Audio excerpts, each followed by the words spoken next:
From the Presidential Palace, Manila, Dateline Malacañang.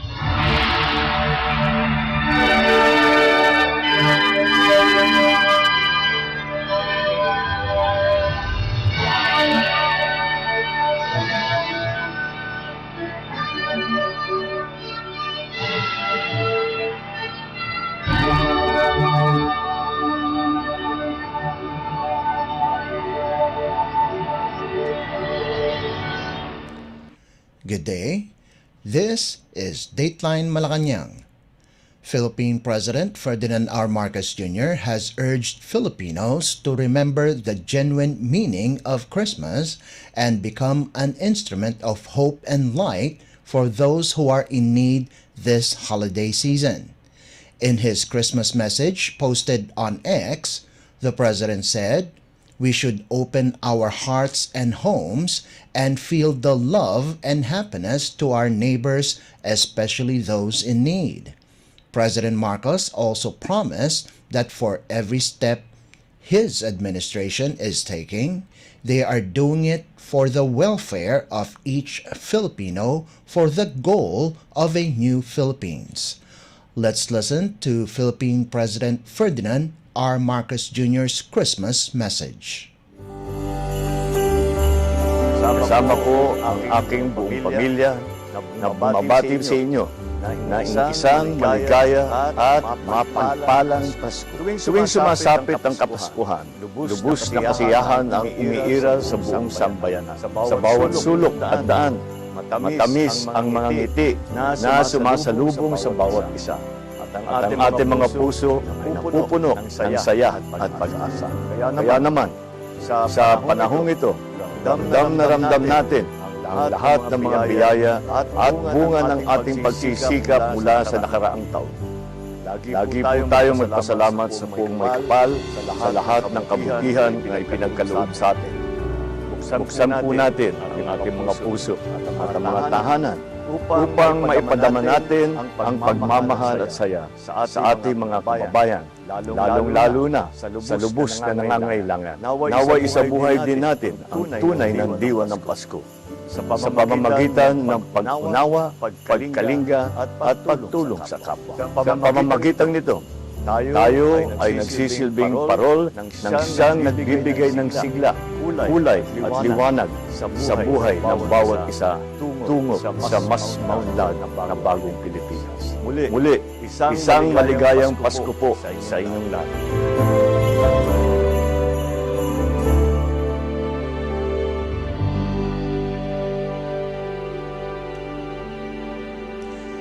Philippine President Ferdinand R. Marcos Jr.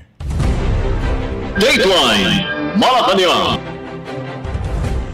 Philippine President Ferdinand R. Marcos Jr. has issued Executive Order or EO number 50, which maintains the temporary modification of rates of import duty on rice, corn, and meat products to ensure affordable prices of the goods amid the looming effects of El Niño phenomenon and the African swine fever or ASF. In issuing the EO, the President cited the negative impact of the El Niño on the price and production of rice and corn, the continuing prevalence of ASF, and the trade restriction in some exporting countries that will affect prices of the basic commodities. Executive Secretary Lucas Bersamin signed the 6-page EO on December 22nd on behalf of President Marcos. The Chief Executive said that the present economic condition of the Philippines warrants the continued application of the reduced tariff rates on rice, corn, and meat of swine products, whether fresh, chilled, or frozen, to help augment the supply of basic agricultural commodities in the country and diversify the country's market sources.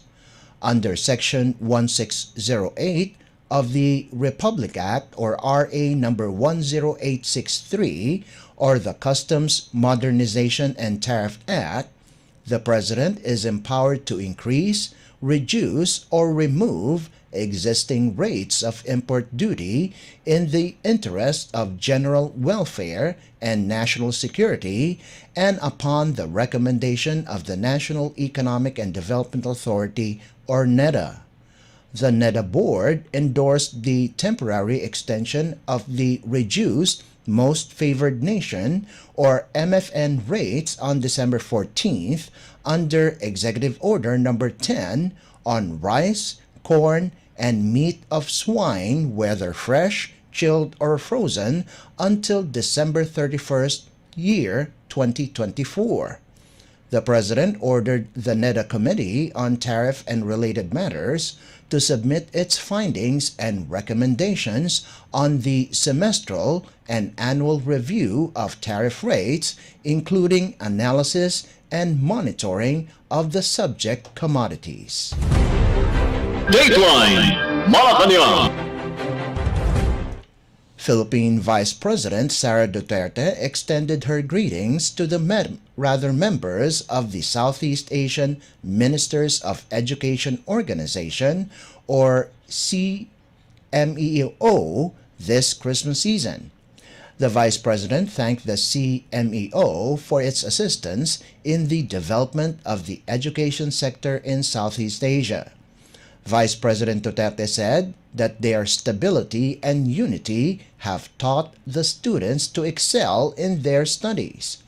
However, the Philippine Vice President said that even though the challenges in the education sector will not be easy next year, she encouraged the members of the CMEO to help each other in order to promote innovative teaching strategies that cater to the needs of the students. Vice President Sara called on the CMEO to focus on education recovery efforts next year and to have dialogues in order to improve the quality of education in the Association of Southeast Asian Nations or ASEAN regions, especially in science and culture. Dateline Malacañang. Philippine Vice President Sara Duterte extended her greetings to all the overseas Filipino workers or OFWs this Christmas season. According to the Vice President, the whole country is thanking the OFWs, which are considered the new heroes of the country, on their sacrifices and love for their family and the country. Vice President Duterte also acknowledged the contributions of the OFWs to the Philippine economy, as well as for their patience and perseverance, even though they are far from their families. The Vice President wished to compensate the sufferings of the OFWs with success so that they can help their families. Dateline Malacañang. Philippine Albay 2nd District Representative Joey Salceda is confident that Secretary Frederick Go will fulfill his duties as the first Special Assistant to the President for Investment and Economic Affairs, or SAPIEA.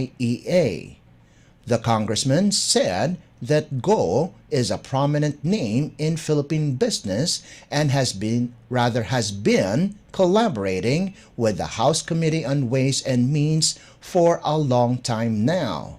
According to the lawmaker, as point person of the President in all matters with regards to the economy, the Office of Secretary Go and the House Tax Panel should solidify its coordination, especially with the priority programs of the government. The appointment of Go and the creation of SAPIEA follows the goals of the government to create additional foreign direct investments, or FDIs, which is an indication on the development of the country's economy. Dateline Malacañang. The Philippines Bureau of Fire Protection, or BFP, again reminded the public to remain safe and out of harm on the threats of fire in celebration of the New Year.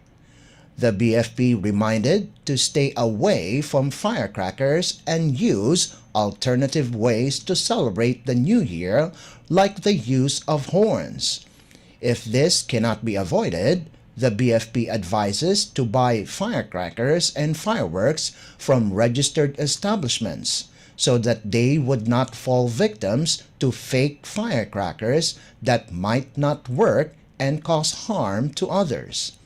The BFP also reminded not to store firecrackers for very long, and if they do, they should place these in a dry and safe place away from potential fire starters like electric outlets, switches, stoves, among others. They should not also give or let children hold onto firecrackers. Another fire safety tip is to not use firecrackers near their homes and buildings that may cause fire. If possible, they should set the firecrackers 50 feet from their homes and don't light it up so that they will not explode, and wait 15 to 20 minutes before dousing it with water. The BFP earlier has placed the agency under full alert status as part of its preparations for the new year. Dateline Malacañang. Philippine President Ferdinand R. Marcos Jr. has issued an executive order, or EO, creating a special committee on lesbian, gay, bisexual, transgender, queer, intersex, and asexual, or LGBTQIA+ affairs.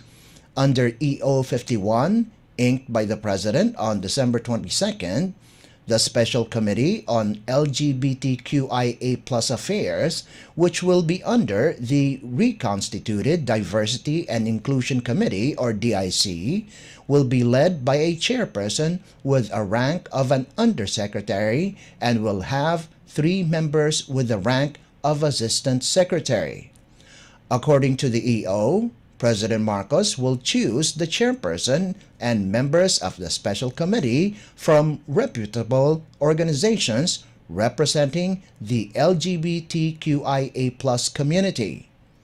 A representative from the Department of Migrant Workers, or DMW, the Department of Labor and Employment, or DOLE, and the Department of Education, or DepEd, with a rank not lower than Assistant Secretary or its equivalent, will also serve as members of the Special Committee in an ex officio capacity. The DIC will be led by the Department of Social Welfare and Development, or DSWD Secretary, and co-chaired by the Secretaries of the DMW and the DOLE. The Secretary of the Department of the Interior and Local Government, or DILG, will serve as vice chairperson.